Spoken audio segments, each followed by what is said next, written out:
похуй, кто ты, откуда, кого ты продал. Передай мне провод, это Тольятти город. За наших выпить повод, вашим хоп тут подан. Если пиздел поломан, бляди в бэхе стонут. Извиваются, ай, как красиво пляшут Франклин.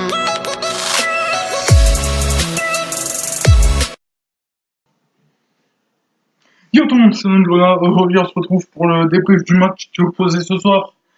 Le Football Club de Metz au Paris Saint-Germain. Et quel match, mais quel match, les amis. On se prend un but à la 35e minute par... non, pas Cavani. Si, Cavani. 38e. On se prend un but par Matuidi. La défense très très mauvaise. Voilà, on rentre au vestiaire avec un handicap de 2 buts. Et là, les gars, la seconde période, vous aurez vu ça fait rien comment c'était la folie. Berger fait rentrer Sarr. Il fait rentrer Jouffre juste après. Les Parisiens continuent à dominer un petit peu, mais on a été rentré avec vraiment de meilleures intentions. Et après, on doit rentrer Diabaté, et quand les trois là, ils étaient sur le terrain ensemble, mamma mia.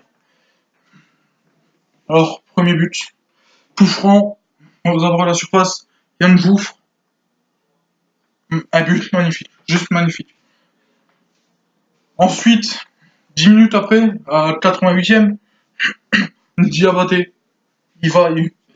Sarr dribble toute la défense du PSG comme s'il n'y avait pas de défense du tout en fait.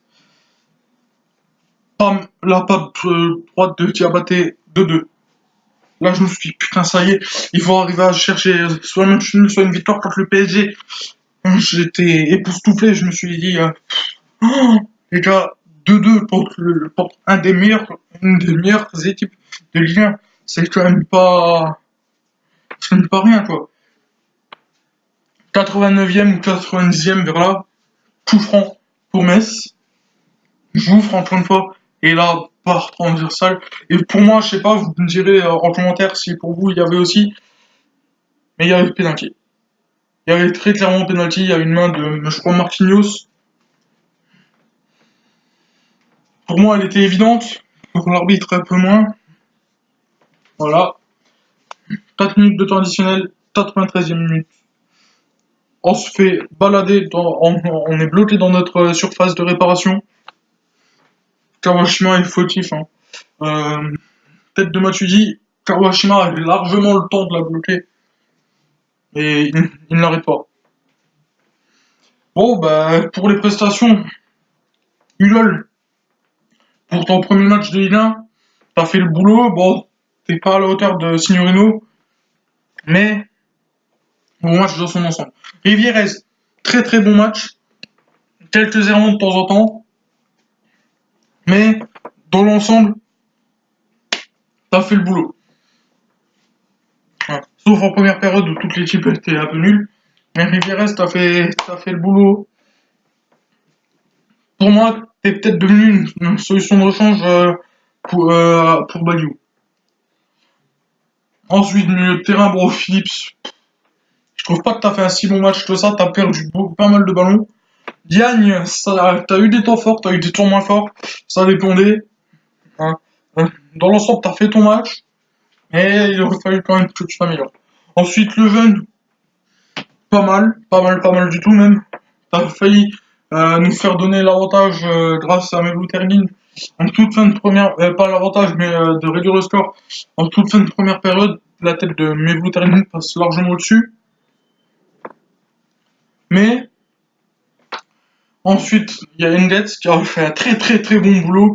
C'est lui qui obtient le franc, je crois, ou ça, je sais plus du tout. Mais bref, obtient le franc.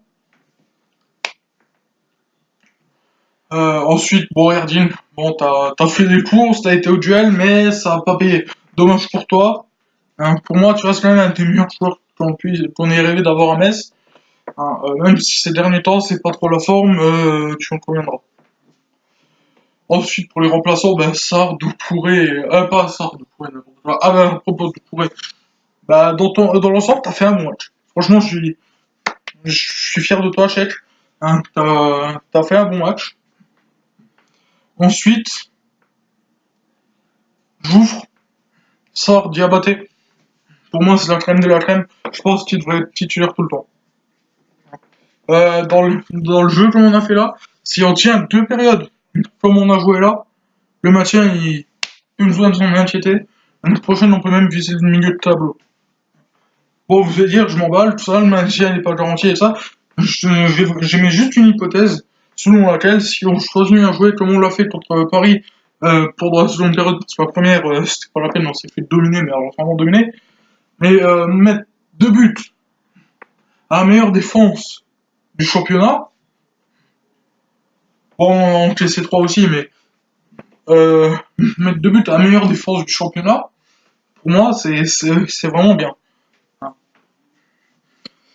Franchement, Inch Berger est à féliciter aujourd'hui. J'aurais jamais pu dire ça un jour. Inch Berger était vraiment à féliciter aujourd'hui parce que tu as fait un coaching magnifique. Hein, tout le monde disait, ouais, on se prend une valise parce que ça passait bien. Rivérez, on sait pas ce qu'il faut, tout ça. Et ben, ces joueurs, ils ont tellement subi les critiques des médias, des supporters, de tous leurs détracteurs, qui se sont donnés à fond pour leur donner tort. Et ça, c'est un comportement à encourager pour tous les footballeurs professionnels, hein, ou même semi-professionnels, voire amateurs, parce que quand on se fait humilier comme ça, et ben, la meilleure manière de répondre, c'est de jouer comme ils l'ont fait.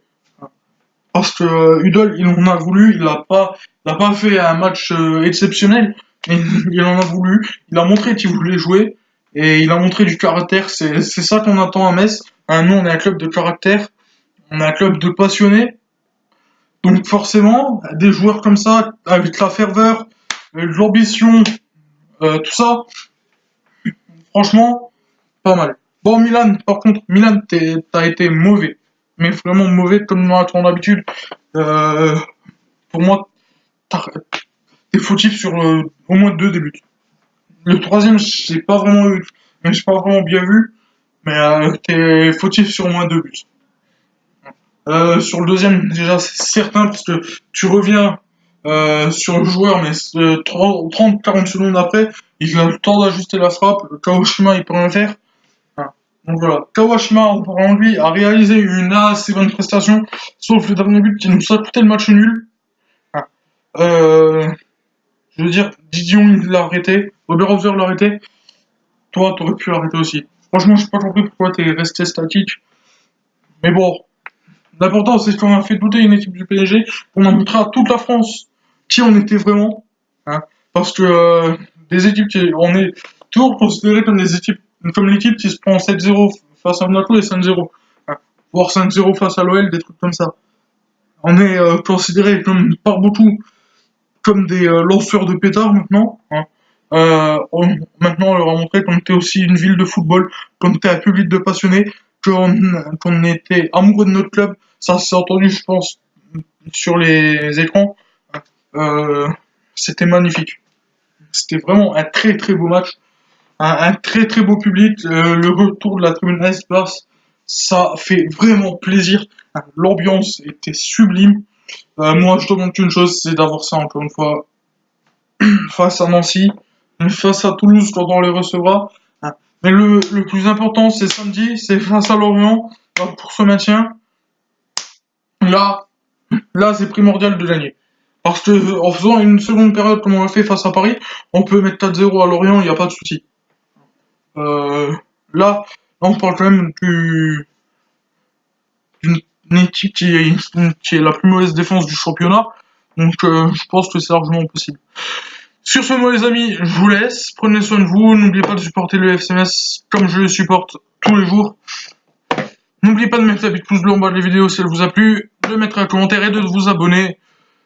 C'était Noni Grenat. Au revoir.